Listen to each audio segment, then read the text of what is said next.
Assalamualaikum warahmatullahi wabarakatuh. Perkenalkan, nama saya Maulita Fatila dari Prodi Pendidikan Geografi kelas A pagi. Di video ini saya akan menjelaskan mengenai ilmu tanah, materi dari mata kuliah Geografi Tanah. Tanah terdapat di mana-mana dan kepentingan setiap orang kepada tanah berbeda-beda. Bagi ahli pertambangan menganggap tanah sebagai suatu yang tidak berguna karena menutupi barang tambang yang dicarinya. Sedangkan dalam pertanian, tanah diartikan lebih khusus, yaitu sebagai media pertumbuhan tanaman darat. Ada beberapa bidang khusus dalam ilmu tanah, antara lain fisika tanah, kimia tanah, kesuburan tanah, konservasi tanah dan air, mikrobiologi tanah, mineralogi tanah, genesis dan klasifikasi tanah, geografi tanah, survei tanah, dan evaluasi lahan. Ilmu yang mempelajari tentang tanah disebut pedologi. Dalam hal ini, tanah dipandang sebagai suatu benda alam yang dinamis dan tidak secara khusus dihubungkan dengan pertumbuhan tanaman.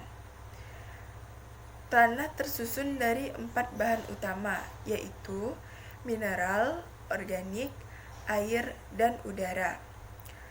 Pertama, bahan mineral. Bahan mineral dalam tanah berasal dari pelapukan batuan. Batuan-batuan dibedakan menjadi batuan beku, batuan sedimen, dan batuan metamorfosa. Bahan organik. Bahan organik biasa ditemukan di permukaan tanah. Jumlahnya tidak besar, hanya sekitar 3-5% saja. Namun pengaruhnya pada sifat tanah yang sangat besar.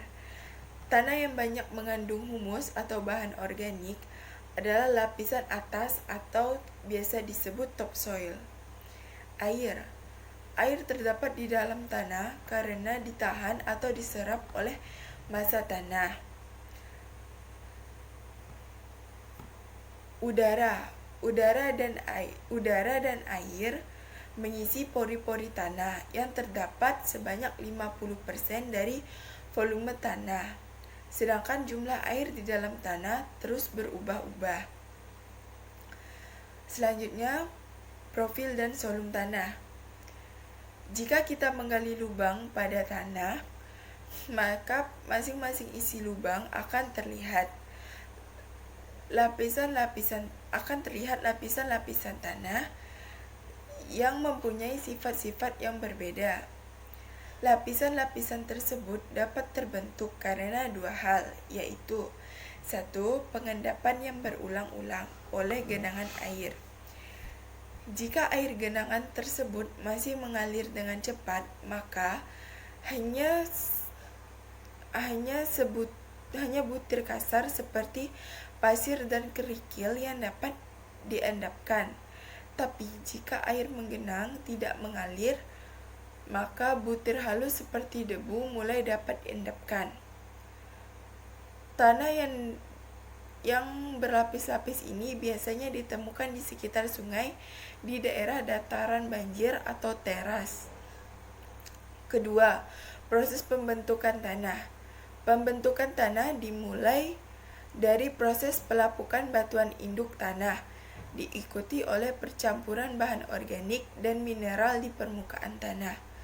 Pembentukan struktur tanah dan pemindahan bahan-bahan tanah dari bagian atas ke bagian bawah tanah, dan berbagai proses menghasilkan horizon tanah. Horizon tanah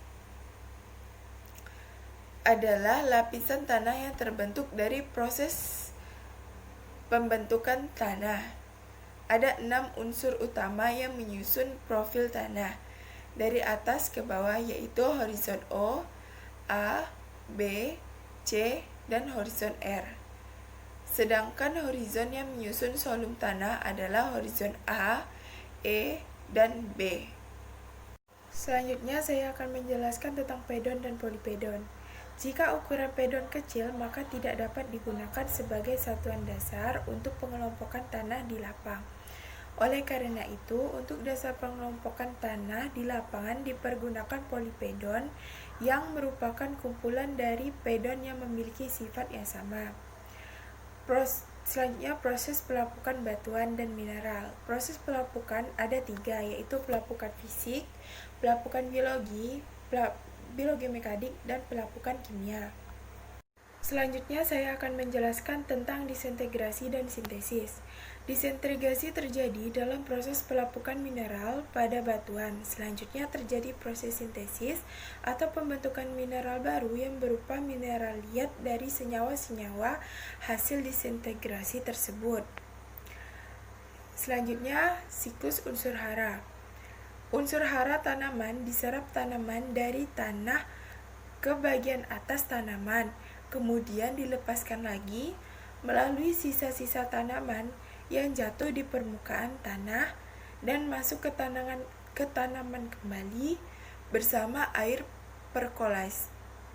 perkolasi ke tanaman air perkolasi dan siap untuk diserap oleh tanaman. Peranan air. Air penting untuk pertumbuhan tanaman dan reaksi-reaksi kimia dalam pelapukan mineral tanah sebagai sistem terbuka. Maksudnya, sewaktu-waktu tanah dapat menerima tambahan bahan dari luar atau kehilangan bahan yang telah dimilikinya di dalam tanah. Sering terjadi pemindahan bahan tanah dari lapisan tanah atas ke lapisan tanah bawah atau sebaliknya. Selanjutnya, faktor pembentukan tanah. Ilmu yang mempelajari tentang proses pembentukan tanah mulai dari bahan induk disebut genesa tanah.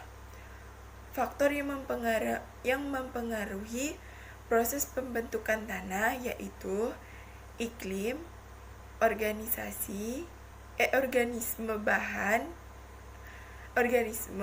bahan, induk, topografi, dan waktu.